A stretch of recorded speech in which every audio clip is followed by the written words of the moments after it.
इस वीडियो में हम कक्षा 6 के बच्चों की विज्ञान की पाठ्यपुस्तक विज्ञान भारती के इकाई 12 गति के अभ्यास के प्रश्नों को हल करेंगे।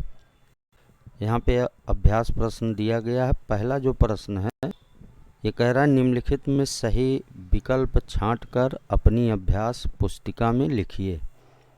कहा है निम्नलिखित वस्तुओं में गतिशील वस्तु है, तो इसमें विकल्प दिया गया है मेज, टीवी, उड़ता पक्षी, अलमारी। तो इसमें गतिशील वस्तु दूसरा विकल्प सही है, उड़ता पक्षी है।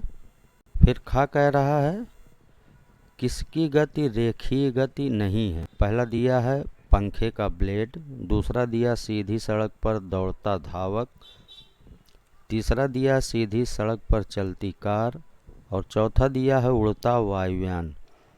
तो इसमें पंखे की ब्लेड की गति रेखीय गति नहीं है, इसमें पहला विकल्प पंखे का ब्लेड ये सही है।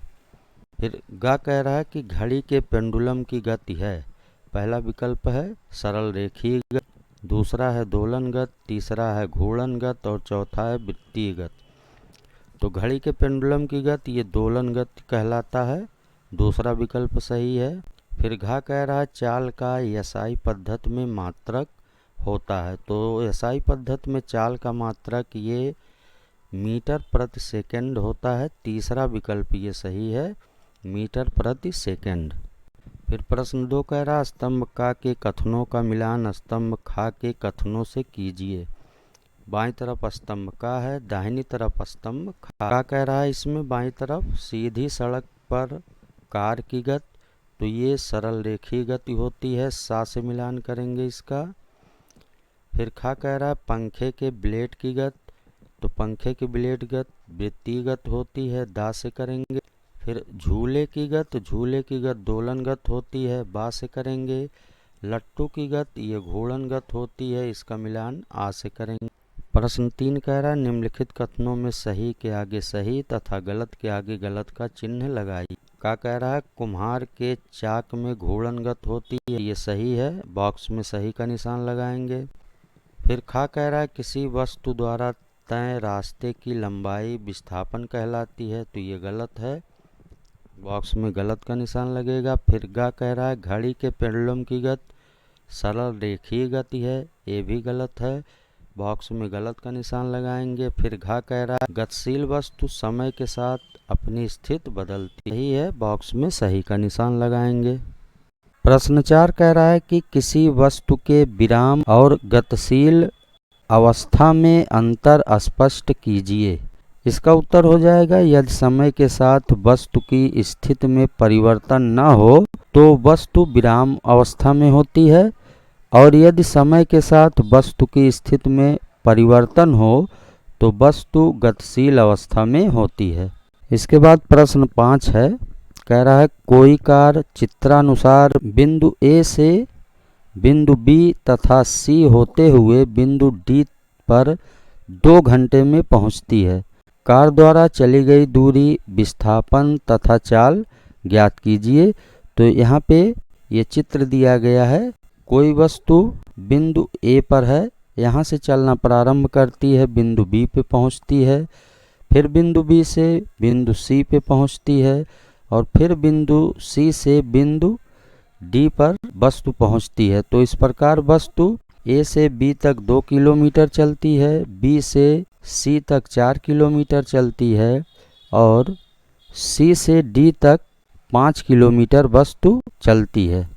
अब इसमें पूछ रहा है कार द्वारा चली गई दूरी, विस्थापन तथा चाल ज्ञात कीजिए।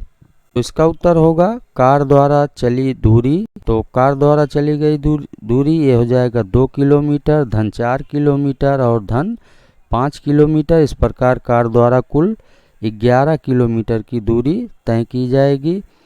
फिर कार का विस्थापन ये हो जाएगा 5 किलोमीटर, चूँकि विस्थापन बराबर होता है गतिशील वस्तु की प्रारंभिक अवस्था एवं अंतिम अवस्था के बीच की दूरी।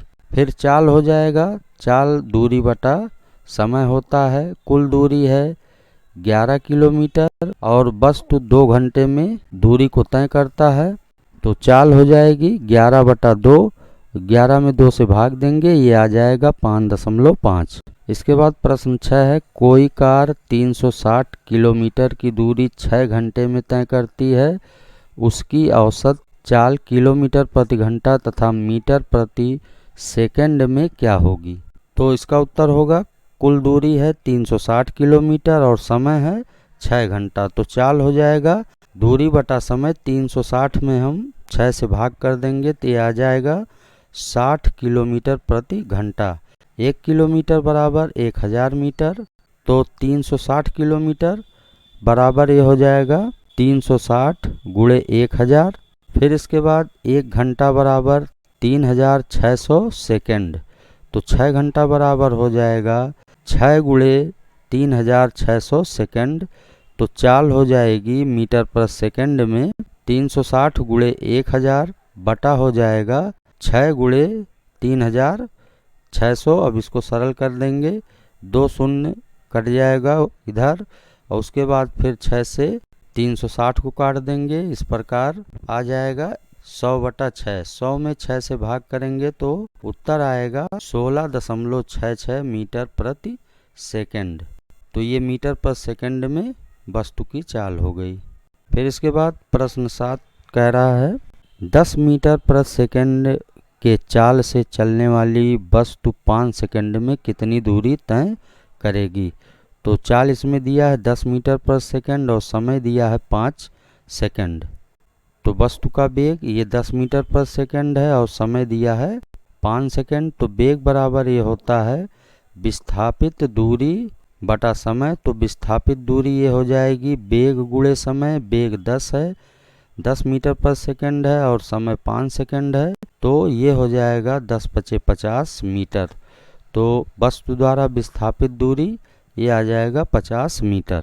फिर इसके बाद प्रश्न 8 है, 20 मीटर पर सेकंड की चाल से चलने वाली वस्तु 120 मीटर का रास्ता कितने समय में तय करेगी।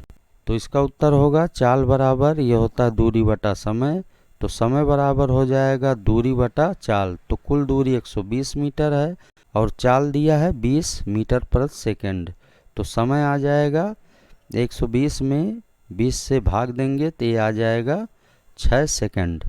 फिर इसके बाद प्रश्न संख्या 9 है, दी गई सारणी से समय दूरी का ग्राफ खींचिए। तो यहाँ ऊपर दिया गया है दूरी मीटर में और नीचे दिया गया है समय सेकंड में। तो इससे अब हमें समय दूरी का ग्राफ खींचना है।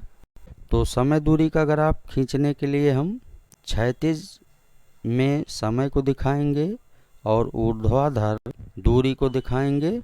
समय को हम बराबर दूरी में 12 भागों में बांट लेंगे और दूरी को हम बराबर भागों में 18 तक बांट लेंगे और इस प्रकार जो है हम समय और दूरी का ग्राफ खींचेंगे। फिर प्रश्न 10 है, कह रहा है यदि 5 मील बराबर 8 किलोमीटर तो निम्नलिखित को मीटर पर सेकंड में परिवर्तित कीजिए। 1 किलोमीटर प्रति घंटा और दूसरा 1 मील प्रति घंटा। इसको इन दोनों को हमें मीटर पर सेकंड में परिवर्तित करना है। तो अब चूंकि 5 मील ये बराबर होता 8 किलोमीटर, तो 1 मील बराबर हो जाएगा 8 बटा 5 किलोमीटर। अब 1 किलोमीटर प्रति घंटा इसको मीटर पर सेकंड में बदलेंगे तो ऊपर हो जाएगा 1000 मीटर और नीचे हो जाएगा 3600 घंटा। इसको जब सरल करेंगे तो ये बचेगा 10 बटा 36। 10 में 36 से भाग देंगे तो ये आ जाएगा 0.277 मीटर प्रति सेकंड। इसके बाद दूसरा है 1 मील प्रति घंटा। इसको हम मीटर पर सेकंड में बदलेंगे तो 8 बटा 5 किलोमीटर प्रति घंटा। इसको मीटर पर सेकंड में बदलने के लिए 8 बटा 5 में हम 1000 बटा 3600 से गुणा कर देंगे। 0 0 से कैंसिल हो जाएगा, 5 से 10 कैंसिल हो जाएगा, 2 बचेगा और उसके बाद 8 में 2 से गुणा करेंगे 16 हो जाएगा और नीचे 36, ये आ जाएगा 16 बटा 36। अब इसको फिर सरल कर लेंगे, 4 से काटेंगे, 4 चौक 16 और 4 नवा 36, तो ये आ जाएगा 4 बटा 9 4 में 9 से भाग करेंगे तो यह आ जाएगा 0.44 मीटर प्रति सेकंड। इसके बाद प्रश्न 11 कह रहा है दिए गए समय दूरी ग्राफ में ज्ञात कीजिए। यहाँ पे एक ग्राफ दिया गया है समय दूरी का। क्षैतिज में समय दिखाया गया सेकंड में और ऊर्ध्वाधर में दूरी दिखाई गई है मीटर में। अब यहाँ पे कुछ प्रश्न दिए गए हैं, उनके उत्तर लिखना है। पहला प्रश्न कह रहा है कि 3 सेकंड बाद वस्तु की प्रारंभिक बिंदु से दूरी। दूसरा कह रहा है कब से कब तक वस्तु विराम अवस्था में रही। 7 सेकंड में वस्तु द्वारा कुल चली गई दूरी। तो इस समय दूरी के ग्राफ को अगर हम देखें, वस्तु 3 सेकंड बाद वस्तु की दूरी जो होगी वो 8 मीटर होगी। P से Q तक वस्तु विराम अवस्था में रहेगी और 7 सेकंड बाद वस्तु द्वारा चली गई कुल दूरी ये 14 मीटर होगी। तो इसका उत्तर हो जाएगा 3 सेकंड बाद वस्तु की दूरी जो होगी 8 मीटर होगी। ग्राफ की सहायता से P से Q तक वस्तु विराम अवस्था में रहेगी। 7 सेकंड में वस्तु द्वारा चली गई कुल दूरी ये 14 मीटर।